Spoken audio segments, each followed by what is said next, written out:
ఉగాది సరిగ్గా అదే రోజున ఎందుకు జరుపుకోవాలి, ప్రతి సంవత్సరం తేదీ ఎందుకు మారుతుంది అని నాలాగా మీరు కూడా ఎప్పుడైనా ఆలోచించారా? పంచాంగమును, శాస్త్రాలను అనుసరించే తెలుగువారు జరుపుకునే పండగ ఉగాది.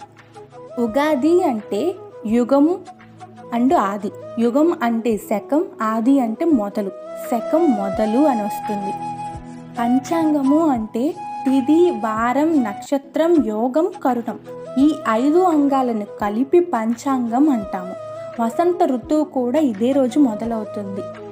మొత్తం మనకు 12 మాసాలు, 15 తిథులు, 27 నక్షత్రములు, 6 ఋతువులు ఉంటాయి.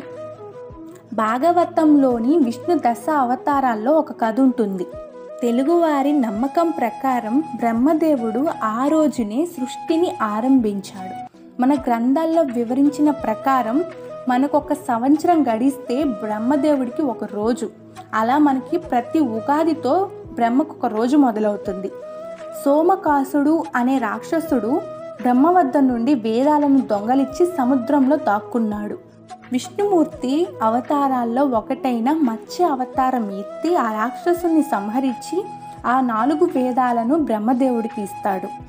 ఆ వేదాలను ఇచ్చింది ఈ చైత్ర శుద్ధ పాడ్యమి రోజునే ఇచ్చాడు.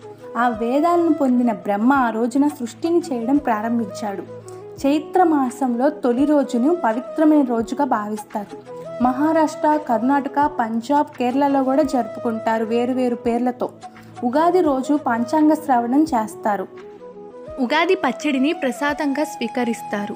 ఆ ప్రసాదం తిన్నప్పుడు మనం ఏ అనుభూతి అయితే కలుగుతుందో ఆ సంవత్సరం మొత్తం మనకి అలానే ఉంటుంది అని కూడా ఒక నమ్మకం ఉంది.